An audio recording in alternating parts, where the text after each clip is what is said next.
Siyempre mas nalungkot po ako nung alis kayo kasi mas lalo ngayon kailangan ko ng makakausap.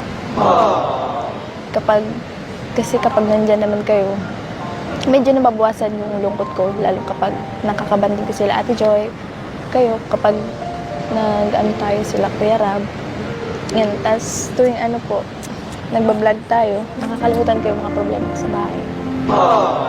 Wrong timing pala kung kailan kami aalis. Ngayon pa nagkaroon ng problema ka. Okay ka lang? Mukhang naiyak ka na dyan Ano ba? Yung totoo.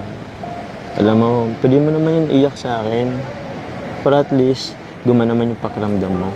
Alam mo, napansin ko rin pagdating sa pamilya, babaw rin ng luha mo. Kaya okay lang. Ilabas mo sa akin, walang problema. Yun pa man, think positive pa rin tayo. Magiging okay lang din ang lahat. Lalabas din si lolo mo nang okay.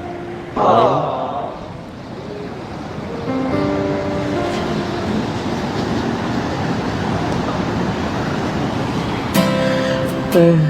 Alam mo, pag nasa Hong Kong kami, pwede ka naman mag-chat sa akin.